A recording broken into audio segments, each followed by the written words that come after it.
Sejam bem-vindos. Embora sem qualquer função executiva de presidente do ICP desde 2020, enquanto o bastão foi passado à presidente Karen, mas por deferência dela, coube a mim a honra de presidir a abertura dos trabalhos acadêmicos dessa tão aguardada sexta bienal do ICP.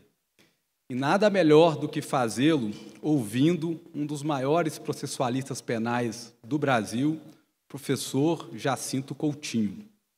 Professor titular de processo penal da Faculdade de Direito da Universidade Federal do Paraná, professor do programa de pós-graduação em Ciências Criminais da Pontifícia Universidade Católica do Rio Grande do Sul, PUC Rio Grande do Sul, professor do programa de pós-graduação em Direito da Faculdade Damas, Recife, professor do programa de pós-graduação em Direito da Univel, Cascavel, especialista em Filosofia do Direito, PUC Paraná, mestre pela Universidade Federal do Paraná, advogado, membro da Comissão de Juristas do Senado Federal, que elaborou o anteprojeto de reforma global do Código de Processo Penal, hoje projeto 156/2009 PLS. O professor Jacinto Coutinho nos brindará com a palestra os 3 anos de vigência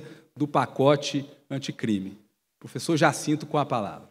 Antes de tudo, queria dizer que toda essa papelada aqui não tem nada a ver com o que eu vá falar, dizer nada, só para eu saber, não vou ler. Então é para ficarem tranquilos. É para ficarem tranquilos, porque eu não vou ler tudo isso daqui. Antes de tudo, eu queria dizer isso para que fiquem tranquilos. Não sei quanto tempo tenho para falar, porque esse tema é um tema que toma muito tempo. E, claro, vocês devem estar pensando o seguinte: por que ele está falando isso agora, no começo de tudo isso? É porque quando Léo Rodrigues me telefonou, junto com eles, para que viesse falar,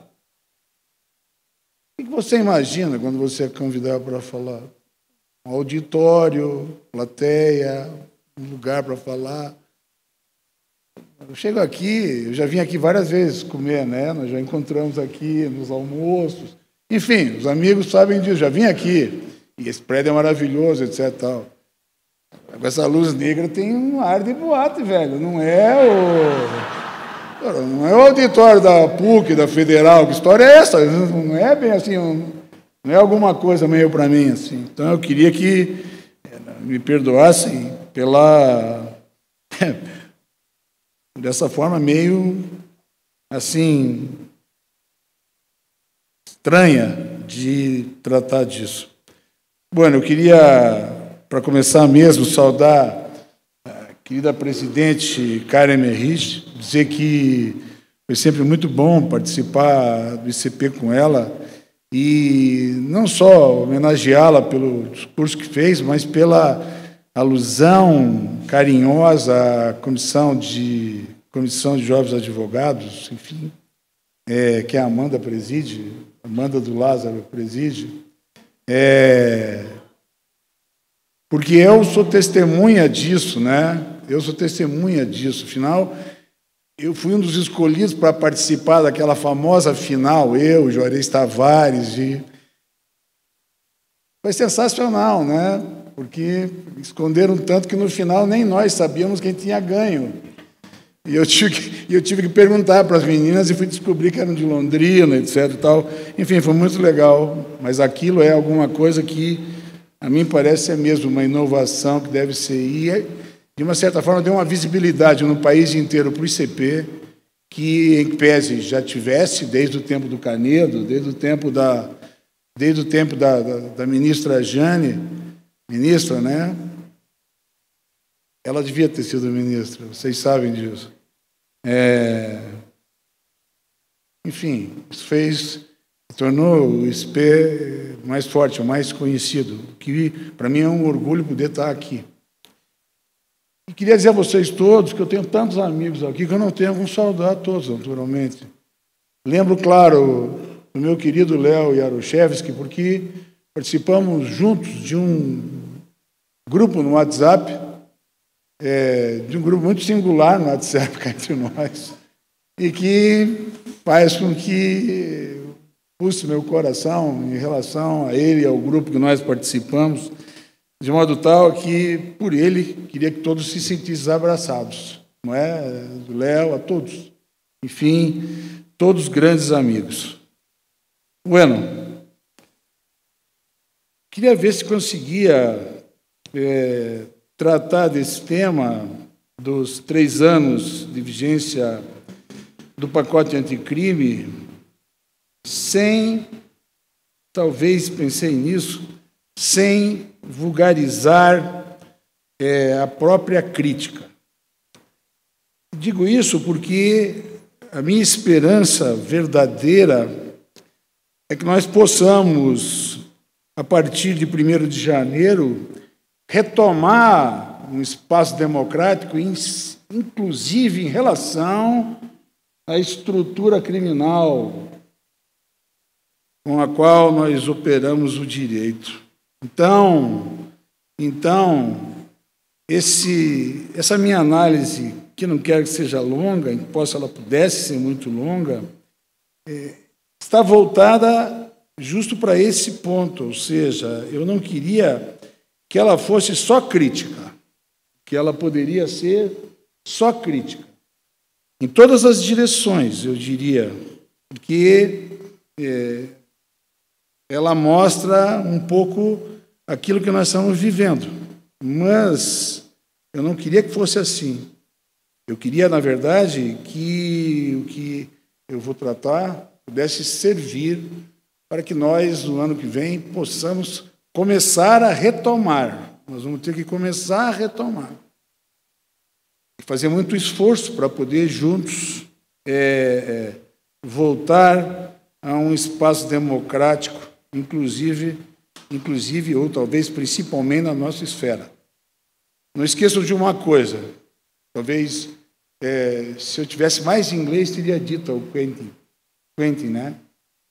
Teria dito a ele que nós, em que não sejamos os Estados Unidos, temos, diga para ele, que eu não vou falar inglês porque vai ser uma vergonha, mas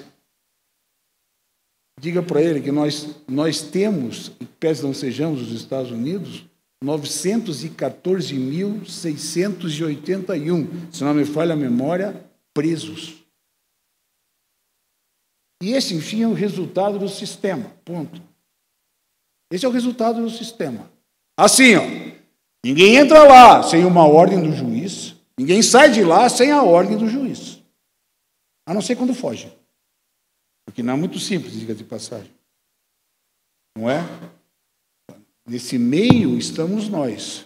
E precisamos pensar, talvez, na direção para a qual nós estamos caminhando. Portanto, é uma alegria estar com os amigos e queria que essa minha fala pudesse ser uma análise desse endereçamento ideológico e para onde ele aponta. Ou seja, o pacote anticrime, é preciso entender assim, é o resultado, em que pese de alguém muito específico, um ex-tudo, e quem sabe ex-candidato também logo, mas ele é um endereçamento ideológico de alguém que diz, porque veio desde o ponto de vista criminal. Ele é, digamos assim, o resultado daquilo que transformou o neoliberalismo em epistemologia. E,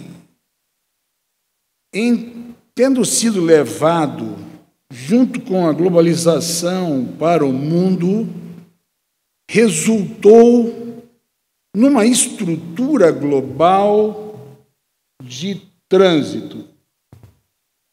Primeiro derrubaram a internacionalização para a aduana. E nós aplaudimos. Depois derrubaram as barreiras que nos impediam de comunicar com o mundo. E nós passamos imediatamente a viver o mundo todo. Claro que não derrubaram as barreiras das fronteiras para nós, as pessoas. Né? Que globalização, meu irmão? Que globalização é essa? Que o que circula é o que produz dinheiro. E o que deixa em geral é o que produz de sofrimento.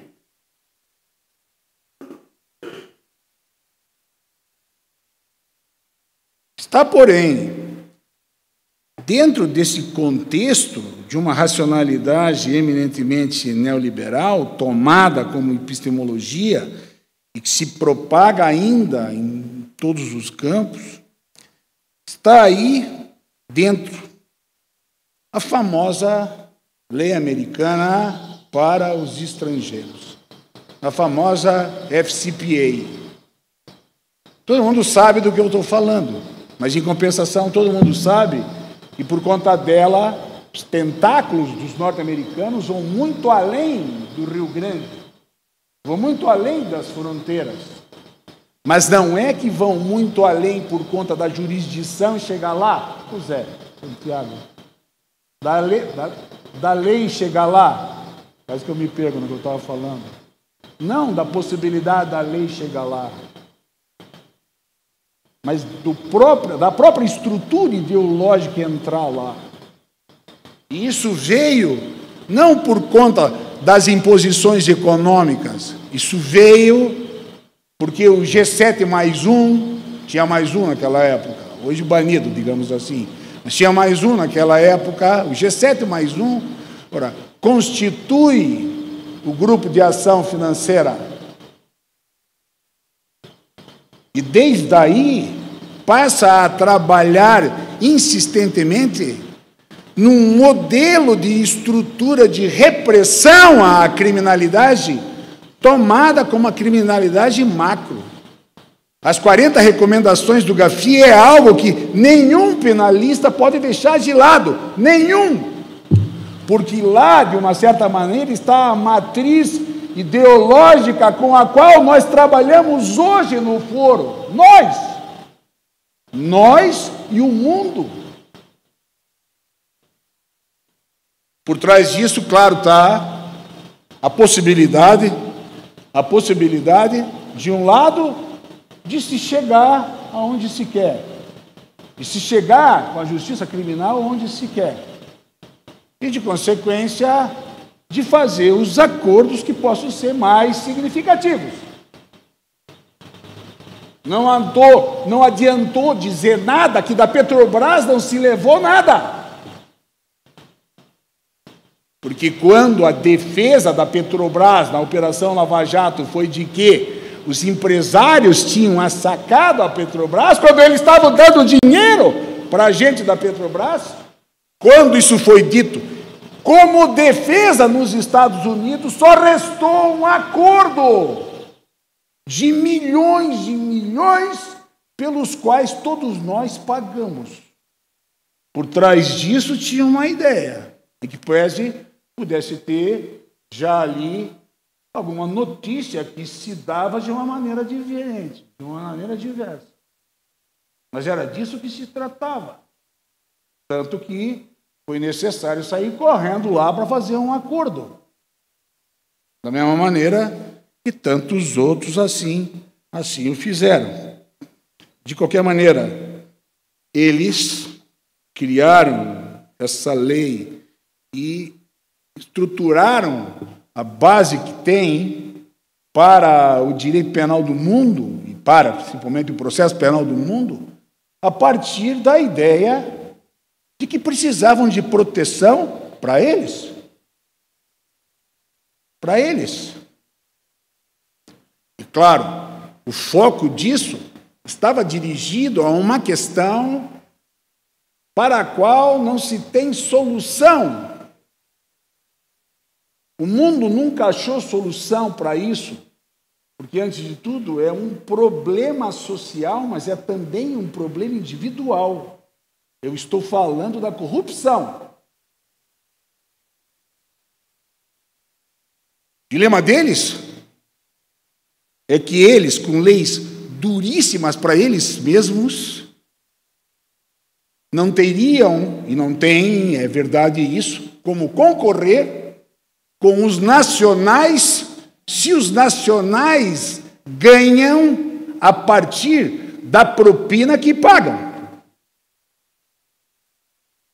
E é por isso que foi necessário não só usar as recomendações, as 40 recomendações, pelo menos do início do GAFI, como, digamos assim, estruturar uma certa inteligência capaz de servir, eu ia dizer sicário, mas sicário é muito fraco ou muito forte. Constituir sicários para irem lá. Dentre outras coisas, renegar os direitos locais. O problema dessas estruturas são sempre assim. Por sinal, se há algo que a gente vê nas recomendações do GAFI, muito expresso, de que eles não só têm consciência que os países têm soberania, Léo, veja como é interessante isso, os países têm soberania, e eles não podem entrar lá para fazer qualquer coisa, mas eles podem preparar as pessoas para elasticizar a estrutura penal e processual de uma maneira tal que ela seja flexível de uma tal maneira que possa atingir aquilo que eles querem. E assim foi pelo mundo. Não pensem que isso é um privilégio do Brasil. A Itália foi assim, na França foi assim, na Alemanha foi assim. Enfim, eles impuseram ao mundo inteiro, mas disso não se falou. Esse é o problema. Por que eu estou falando disso? Por que eu estou retomando isso? Disso não se falou. Cadê os penalistas? Cadê os processualistas penais do país? Que deveriam, desde o primeiro instante, estar de olho naquilo que se estava fazendo em Brasília, em relação à legislação que vinha imposta, inclusive, sob pena de ameaças econômicas.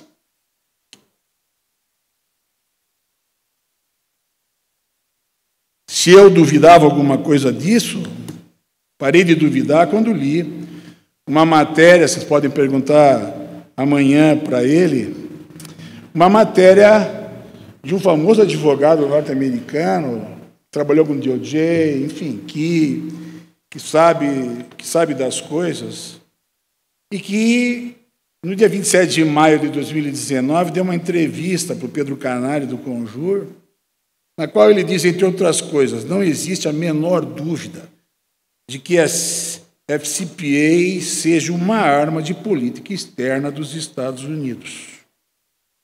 Não há a menor dúvida, diz ele.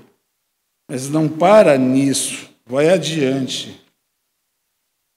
Pedro perguntou para ele, alguns analistas criticam o uso da FCPA como arma política do governo dos Estados Unidos.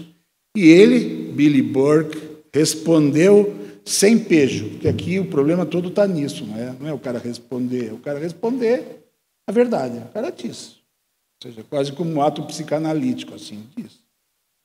Ele disse, não há dúvida que estejam certos os que criticam, me diz, mas é uma dinâmica interessante. A forma que os americanos veem é que a FCPA é uma ferramenta de política externa, mas legítima. Ela significa que as empresas devem ter certa igualdade. Olhem bem o que eu disse. Ela significa que as empresas devem ter certa igualdade de condições para jogar. Se as empresas americanas não podem fazer negócio no Brasil porque não podem pagar propina, então ninguém deve pagar propina. Pelo menos essa é a teoria. Mas não há dúvida alguma de que a FCPA seja uma arma política. Se alguém te disser que a FCPA não é um instrumento de política externa do governo dos Estados Unidos, está mentindo. Não existe a menor dúvida de que seja assim. Não tenho que provar mais nada. E acho que nós precisamos nos dar conta daquilo que se passa e de como se instrumentalizam os lugares, principalmente os lugares de poder, de modo tal a que possa funcionar desse jeito. Vejam, isso não tem nada a ver com o fato de que nós temos um horror à corrupção. Isso muda a cara do país, muda a cara da política, muda a cara da eleição, isso muda tudo. Não é disso que eu estou falando, todos nós somos contra. O problema só é, de um lado, você virar desavisadamente por conta disso, como está indo por trás, virar desavisadamente as baterias de fogo contra os que mais têm aqui. Dentro dessa perspectiva, naturalmente. Porque, ao contrário do que se possa imaginar, é preciso constituir um direito penal e um processo penal no qual, eventualmente, se possa chegar neles.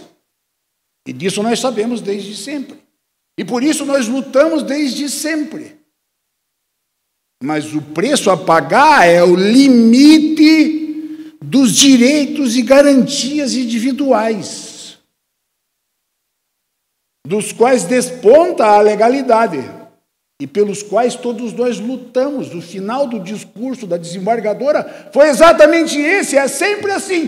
Todos nós somos a favor disso.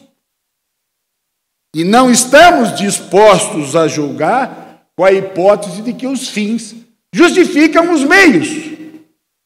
Mas não é só porque essa gente que teoricamente está, digamos, no andar de cima, possa ser alcançada. Mas é porque, se você abrir a possibilidade de fazer qualquer estrutura, digamos assim, onde os fins justifiquem os meios para chegar neles, invariavelmente, no mesmo instante, você vai apontar para baixo. E um país miserável, onde tem 33 milhões e 100 mil pessoas que lidam com a fome todos os dias, tem que sustentar 914 mil presos. E as pessoas se perguntam, como é possível isso?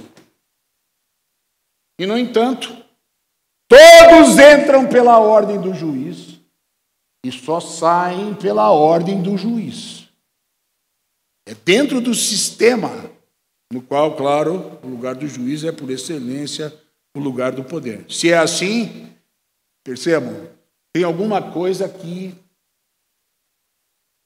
eu ia dizer falseia, mas não é bem falseia. Tem alguma coisa que trabalha mal na estrutura, funda mal a estrutura, de modo tal a que sejamos levados, talvez involuntariamente, talvez sem querer, involuntariamente talvez, levados a trabalhar e a operar, não é? Como se aquilo ou aquela hipótese fosse a solução. Ora, aí posso chegar, meu Deus, onde eu quero, eu sempre curto o tempo.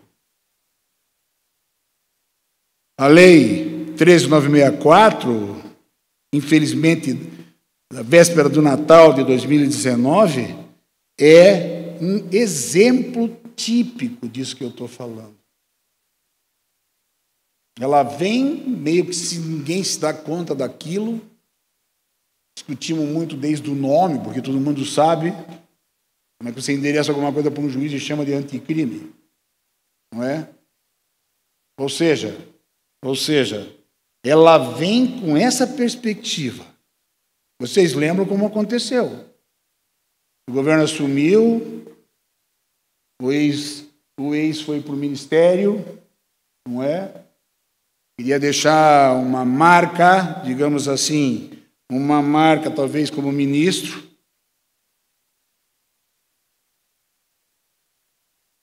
Talvez para chegar no Supremo Tribunal Federal. Mas, enfim, continuo muito cristão e achando que Deus é brasileiro, não é? Ele mais ou menos vai o dedo caminhando as coisas também. Mas, enfim, veio dessa forma. E nós questionamos muito. Eu me lembro do Léo falando disso no Rio. E nós questionamos muito. Por quê? Porque ninguém discutiu nada. Não teve nenhuma discussão. Quando você faz uma lei, você vai ouvir as autoridades, ou faz como na Alemanha, vai ouvir os professores. Mas o mínimo que você faz é promover um debate de modo que tal as pessoas possam colaborar, as pessoas possam ajudar, as pessoas possam dizer o que vale e o que não vale. Não aconteceu nada disso. Ninguém deu uma palavra. Isso, de uma certa forma, nos salvou. Isso, de uma certa forma, nos salvou. Porque o que está lá é dele. E ele é o homem daquele discurso. Ele e eles, né? Porque aquilo é uma equipe. Ele sempre disse que era uma equipe. Não é? A equipe era a equipe que tinha estudado lá em Harvard, em Yale. Enquanto nós estudávamos na Europa, parecia que éramos velhos. Porque o jogo, de fato, não era mais aquele. E a lei veio desse jeito. Queria encaminhar uma conclusão, não sei até que ponto eu posso encaminhar já, mas talvez isso precisa ser dito desde logo. Nesta lei, o que é bom não veio do governo. E o que veio do governo não é bom. Ela está endereçada, é possível imaginar, é possível pensar naquilo que eu estou dizendo. Talvez pelo dedo do Senhor, criaram uma comissão no Congresso, e essa comissão aproveita, com a ajuda da ordem, etc. e tal, enfim, pela primeira vez alguém sendo ouvido, aproveita para inserir um jabuti, coisa que nós odiamos. Não vá traduzir jabuti para ele, viu? Tem que traduzir jabuti não literalmente assim. Aproveitaram para enfiar uns jabutis lá. E é deles, mais ou menos, que nós estamos vivendo e discutindo, porque o resto do que tem lá, em termos de direito penal e execução penal, é quase que só pura maldade. Você perguntar o que isso ajuda, ou o que aquilo ajuda, para no desenvolvimento de um direito penal democrático, de um processo penal democrático, a resposta sempre vai ser negativa.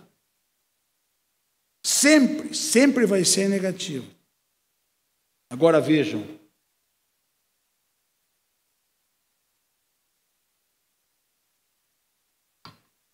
Pese não se tenha ido ler muito as razões pela qual a coisa veio dessa forma, ou estava ligada a isso que a ela servia de fundamento para os seus próprios fundamentos, é preciso ir ver uma matéria que está na revista do Conselho da Justiça Federal, número 26, setembro de 2004. O ex trabalha lá nesse texto considerações sobre a Operação Manipulite. Era um pouco, não a base ideológica, mas era um pouco a base que a experiência poderia oferecer.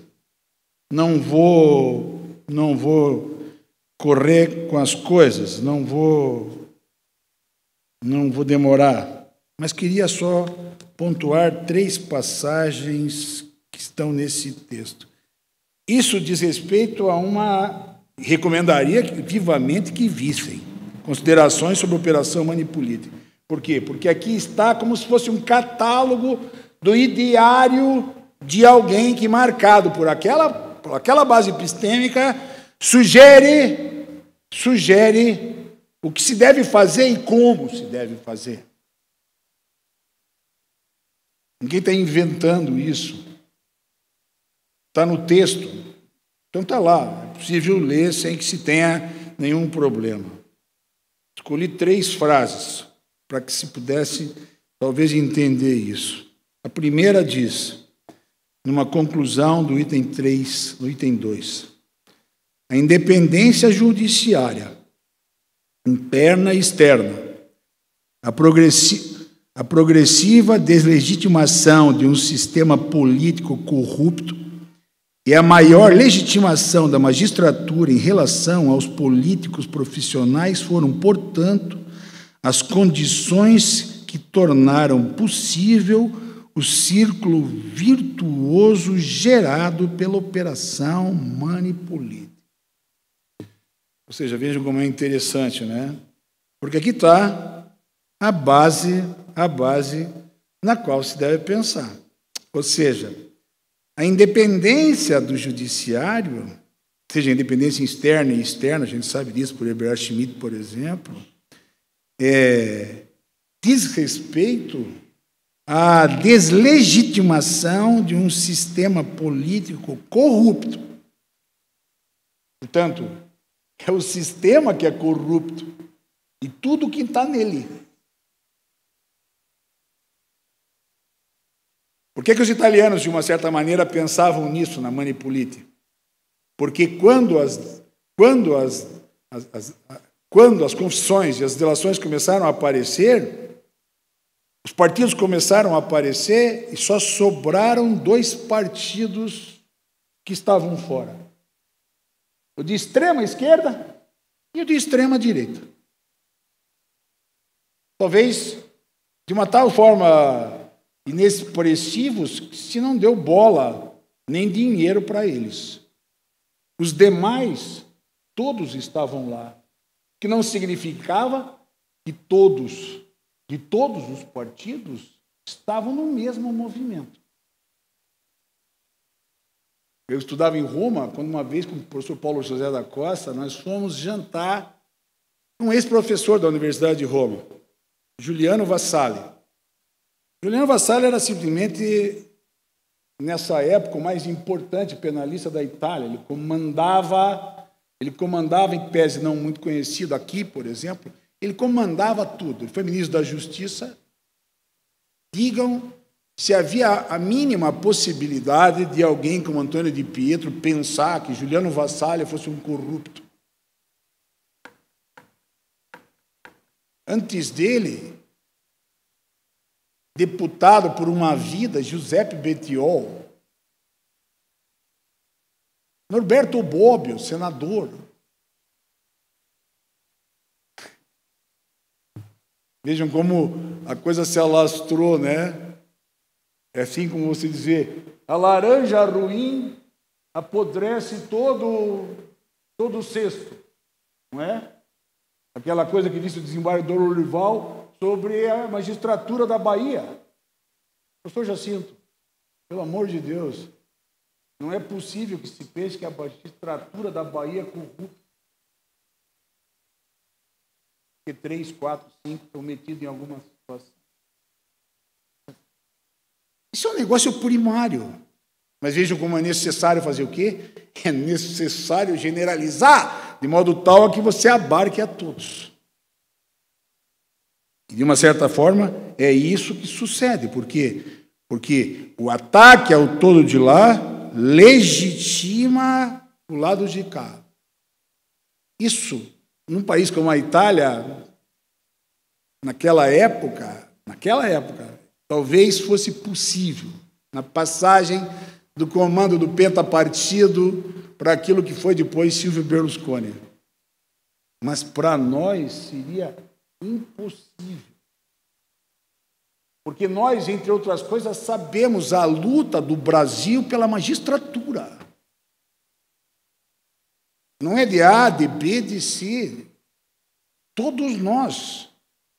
Perguntei para o Canedo quantas vezes ele foi dar aula e disse, em sala de aula, que era imprescindível as instituições, sobretudo a magistratura, porque é da magistratura que sai o equilíbrio com a qual a sociedade se move, etc, etc, etc.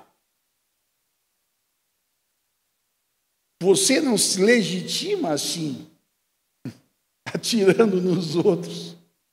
Você se legitima por aquilo que você mesmo faz. Meu Deus. Ou seja, nem sei se a leitura da Operação Mani Política está correta. Muito menos imaginar que essa passagem possa ser uma passagem a ser usada para nós no Brasil, como foi sugerido por ele.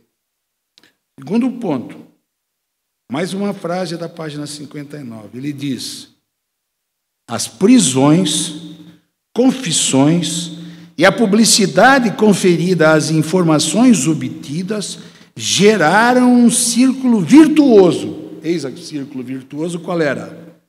Consistindo na única explicação possível para a magnitude dos resultados obtidos pela Operação Mani Política. Ele não está falando, entendam bem, das prisões dos que foram condenados, nem de um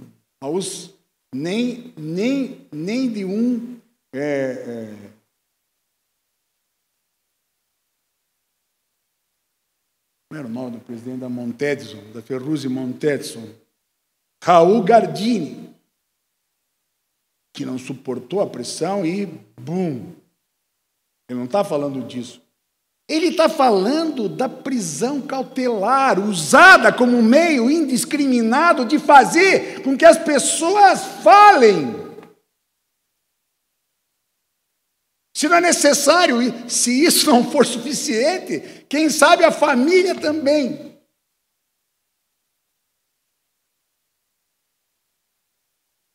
Em suma, tinha meios na lei, e por isso era possível jogar dessa maneira.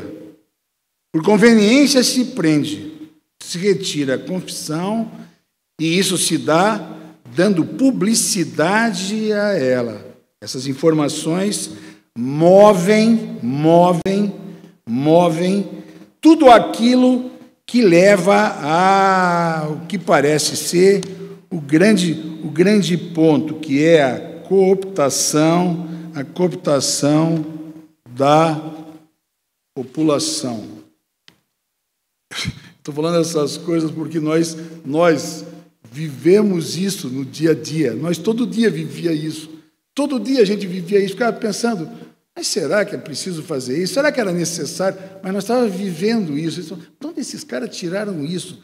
Da onde nós conseguimos apreender que os fins justificam os meios? Nós tínhamos aprendido a partir de Kant que não dá, no imperativo a coisa não pode funcionar desse jeito, mas não. Todo dia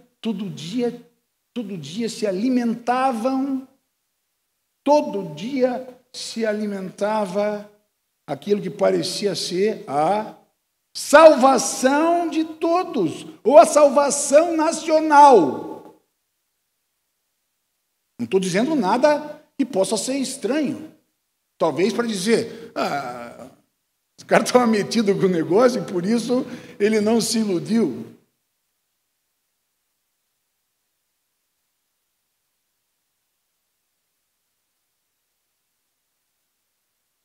O que eu estava falando?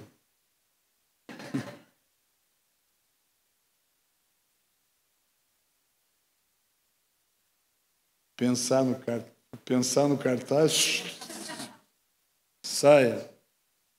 Enfim, se eu lembrar, eu volto. Última frase. Talvez a lição mais importante de todo o episódio seja de que a ação judicial contra a corrupção só se mostra eficaz com o apoio da democracia. É esta quem define os limites e as possibilidades da ação judicial. Enquanto ela contar com o apoio da opinião pública, tem condições de avançar e apresentar bons resultados. Se isso não ocorrer, dificilmente encontrará êxito. Por certo, a opinião pública favorável também demanda que a ação judicial alcance bons resultados. Bueno, aqui é possível parar, mas percebam como a coisa funcionava, não é? todo dia, entre aspas, vazava alguma coisa, inclusive dos processos de segredo de justiça. Todo dia, o jornalista A, o jornalista B, o jornalista C, os escolhidos, tinham a notícia, vazavam as notícias. E todo mundo se alimentava daquilo, esperando qual seria a notícia de amanhã. A pergunta que ficou aqui não é propriamente o fato de que é possível conduzir a opinião pública. Isso nós sabíamos desde muito antes, porque é assim que funciona. Ora, se você tem o Steve Bannon ao teu favor, jogando limpo ou jogando sujo, você tem uma grande chance de alcançar aquilo que você quer. Se pensássemos nos bandidos, porque bandido bom é bandido morto, para determinadas pessoas, talvez aquele fosse o maior de todos os bandidos. Só viu o que ele fez lá, o que ele fez aqui, o que ele fez na Hungria, o que ele fez na Polônia, o que ele fez no Brexit. Que é possível manusear a opinião pública, basta que você tenha o meio. Se você tiver só um pouquinho, você consegue azucrinar ou acabar com a vida de alguém. Basta você contratar um jornalista para falar mal de você. E é isso que a gente vê, vez por outra, daqueles que não parecem, são os sortudos. Ao contrário, não é? Como que são os escolhidos para pagar naquele momento. Então, essa era, ou foi, a perspectiva com a qual se jogou. Quer dizer, com aquela base, com essas ideias como pilar de sustentação, a ideia era criar um modelo, ter um sistema no qual se pudesse arranjar para os pequenos e acertar os de cima. E isso em nome de uma, digamos, glamorização do judiciário, de uma certa maneira, retirando aquilo que para nós sempre teve de sacralidade no judiciário. O judiciário não é forte porque ocupa um determinado lugar do poder do Estado. O judiciário é forte porque conquista em cada um de nós a certeza de que, se necessário, responderá com o devido direito. E é por isso que nós apostamos e falamos tanto da Constituição, num país de democracia tardia como o nosso. É por isso que essa é a aposta. E é por isso que a todo instante se ia na porta dos tribunais bater e dizer, peraí, tem uma regra. Tem um artigo na Constituição, tem um artigo no Código de Processo Penal. A prisão não pode ser decidida assim. Tem uma regra que estabelece como é que se faz e se deve proceder num tratado com o Canadá, por exemplo. No entanto, tem um tratado do Canadá, se dá, né? Porque eu preciso da informação. Fale direto com Toronto, Toronto vai mandar a informação e ponto. Depois nós legitimamos isso. O que não teve foi controle. Ele não era assim. A Lava Jato não foi assim o tempo inteiro. Muito antes, esse ex já eram os juízes das operações. Nós mesmos, muitos daqui trabalharam lá. Encontrei com muita gente lá. Marcelo Leonardo, um monte de vezes. Em outras operações. E por que não aconteceu a mesma coisa? Porque sempre, cada vez que se saía da linha para que os fins justificassem os meios, os tribunais na sequência, dizendo por que os recursos existem, controlavam. A diferença basilar da Operação Lava Jato foi que os tribunais pararam de controlar em nome, olhem bem, em nome daquilo que parecia ser um ponto fora da curva, disse um num acordo, no STJ, por sinal, confundindo a Lex e fazendo o jogo de princípio com regras, de modo a justificar, de certa forma, que tudo era possível. Ou, como disse um desembargador, que por sinal é um homem correto, mas que, digamos, se incorporou daquele espírito, isso é uma exceção que tem que ser tratada como exceção.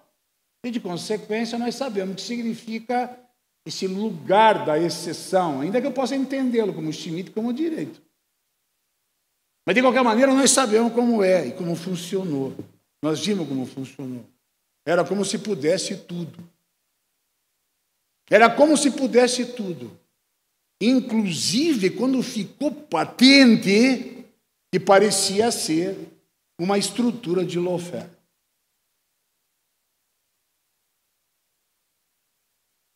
Onde está o problema e o que leva a ser isso a base, digamos assim, de um balanço disso daqui.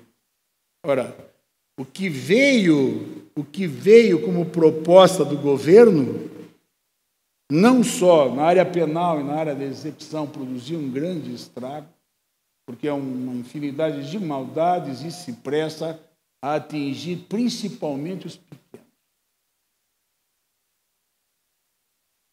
Mas as hipóteses que reclamam uma intervenção decisiva daquilo que é a estrutura da legalidade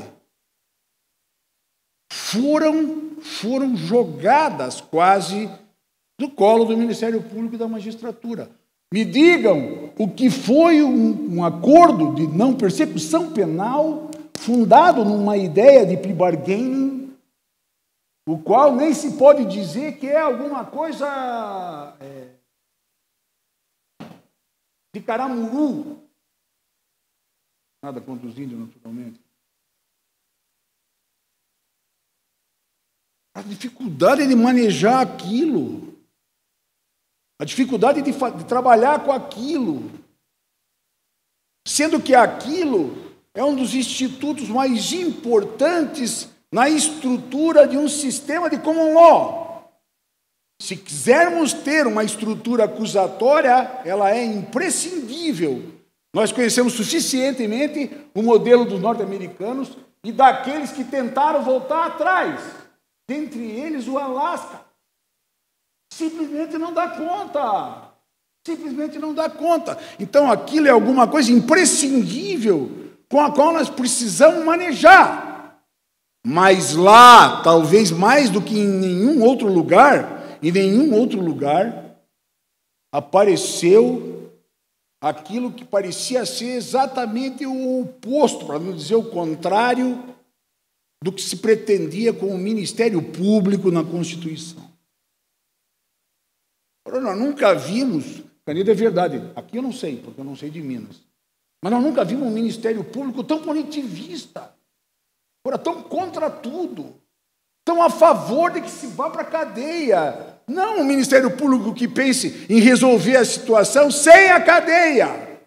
Porque, vejam, não se trata de dizer nós não temos que levar para lá. Não, o que se trata é de dizer não dá mais, vamos arranjar uma solução. E, de repente, para nós, aquilo foi um espanto. Foi um espanto.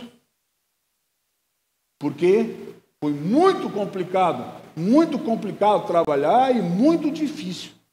Claro, isso acabou, de uma certa maneira, e ainda está lá nos tribunais, com os julgadores, os desembargadores, sofrendo para resolver questões que não deviam estar lá. Nós não devíamos estar discutindo se uma norma bifuncional retroage ou não retroage. Cá entre nós, vamos ser sinceros, tem um pouco de técnica que precisa ser tomada. Nós sabemos de funcionalidade desde o Castanheira Neves. Nós sabemos como funciona a estrutura. Era disso que se tratava. discutir aquilo que o professor ensina para o aluno do primeiro ano de direito penal. Mas até isso nós tivemos que discutir. Como se fosse assim uma grande coisa que se está falando lá, de que é possível ter estruturas híbridas, com bases penais e materiais no mesmo texto normativo. Mas que trabalho, a ponto de quase inviabilizar a questão toda, o que é um grande problema, porque nós precisamos daquilo para desafogar o absurdo do excesso de presos. E, de consequência, algo que está endereçado para as causas menores deve ser trabalhada e tratada seriamente assim. Então, vejam, deixa eu dar um exemplo do que veio do governo. Se eu começar nos exemplos do que veio do governo, vão muito adiante. Mas é possível fazer uma crítica, ainda que não seja uma crítica ofensiva. Veja, eu estou tentando livrar o pelo de todos nós, porque todos nós recebemos aquele negócio, sabíamos de onde veio e tentamos trabalhar com eles.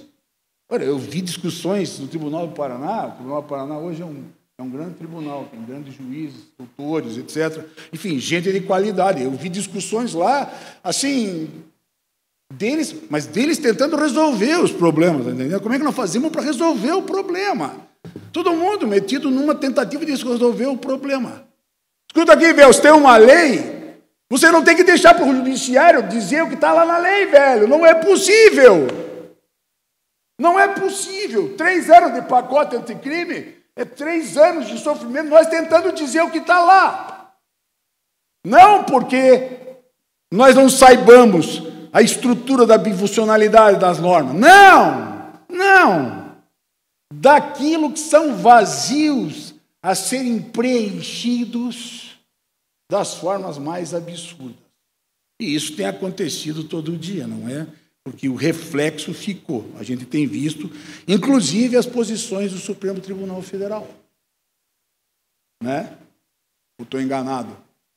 Ou seja, nós, vejam como é marcado pela matriz, né? Nós andamos fazendo pouco caso, inclusive, da Constituição.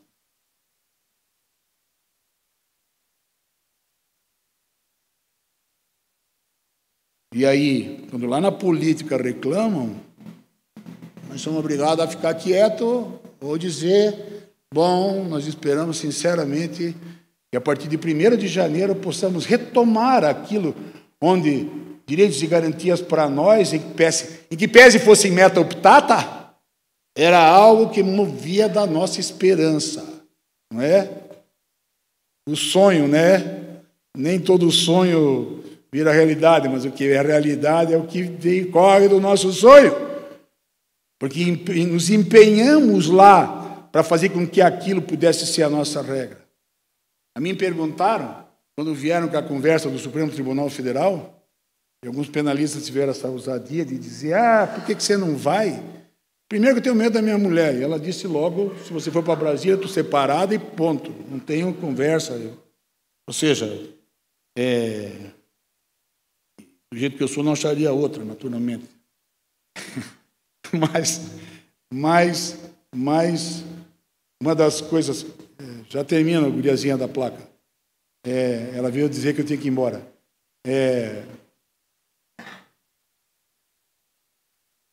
E perguntaram, um jornalista, por conta disso,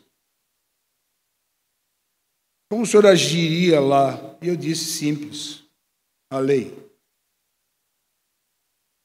A maioria de vocês são muito crianças, não tinham nascido naquela época ainda. Mas eu comecei a trabalhar, quando eu comecei a trabalhar, os juízes eram velhos. Eram homens lá do outro século. Alguns, como dizia um famoso desembargador no Paraná, tinham lido Hungria, outros não tinham lido nem Hungria. Mas eles tinham uma característica, além da seriedade. Eles se orgulhavam de respeitar a lei. Então ele dizia, doutor, tem direito? Doutor, está na lei? Se não está, não vale. Obrigado. Demorando esses 5 minutos aí. Bom, meus amigos,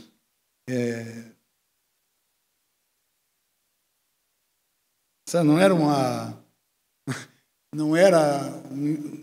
alguma coisa fora do normal. Os juízes eram assim, sabe? Então, a reclamação daquela época era assim: eles são os legalistas, porque é preciso interpretar em favor do mísero, né? Interpretar em favor do mais fraco. Depois os italianos, depois o Ferraioli, o Senesi, enfim, aquela turma da Itália, inventou, sabe, os caminhos. É preciso andar pelas fissuras e se investir toda na estrutura da metodologia, toda na estrutura da interpretação.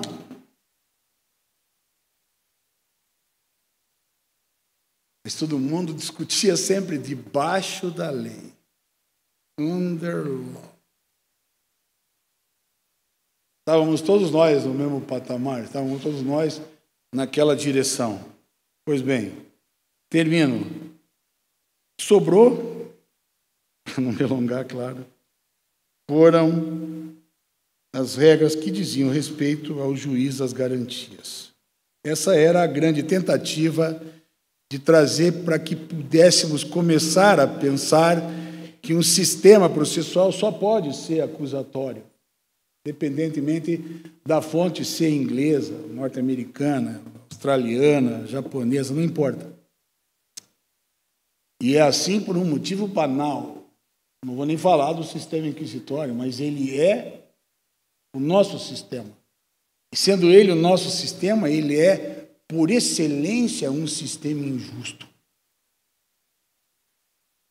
A chance que nós tínhamos era de entrar como juiz das garantias, forjar uma primeira base acusatória para que depois pudéssemos estruturar um julgamento onde houvesse originalidade cognitiva. O sistema acusatório está todo aqui. Ou seja, controle das atividades de investigação e colheita do material probatório, originalidade cognitiva. Coisa que nós podemos ter no júri, por exemplo, chega lá na hora de julgar e se junta, mas que nem lá nós conseguimos fazer, porque os advogados e os promotores insistem em ler o inquérito policial. Enfim, nós podíamos ter dado essa chance, mas por aqueles motivos que não me cabe discutir aqui, vocês sabem, primeiro o ministro Dias Toffoli, depois o ministro Luiz Fux, meteu na gaveta. E nós, quem sabe, sigamos com essa mesma toada que vamos tendo até agora. Não duvidem de uma coisa: só vamos ter democracia processual quando voltarmos seriamente para a lei. Esse pacote, o que fez foi mostrar para nós que é possível agir, digamos, fora da lei, a revelia da lei. Se isso acontece, o que nós perdemos é justo as chances de ter estabilidade. Quando o jornalista me perguntou o que o senhor faria lá, eu disse: julgaria conforme a lei. Acórdãos de 3 páginas dizendo que a hipótese da prisão não preenche o artigo 312, por exemplo, justificando a razão em 2 parágrafos, estaria bom. Escutem, cada vez que o ministro julga com base na Constituição e diz por quê, todo mundo acha que está certo. Uma das coisas mais complicadas do Brasil dos últimos tempos foi a decisão do ministro Ricardo Lewandowski em relação ao artigo 22 da Constituição, mandando que governadores e juízes, estou olhando para vocês, governadores e prefeitos tocassem a vacina na pandemia. Antes disso, teve toda aquela cena, nós sabemos, em que pese insiste em dizer que não há corrupção. Cada vez que você pede dinheiro para fazer alguma coisa para você, nós sabemos o que isso significa, nós sabemos onde está no Código Penal. Enfim, nós sabemos o que isso significa. Vocês lembram, né? Era $1 $1 por vacina, lembram, né? Se isso não é corrupção, eu não sei, mais nada. Mas não era propriamente ali, Léo, que estava o problema. O problema estava que a Pfizer tinha trazido as vacinas, era só comprar e distribuir para a população. E sabe por que ela fez isso? Ela fez isso porque nós tínhamos, pelo SUS, o maior sistema de distribuição de vacina. Mas sabe por que isso é importante? Porque 350 mil pessoas não teriam morrido. Porra, será que nós não temos sensibilidade para isso? Será que nós não conseguimos enxergar essa coisa?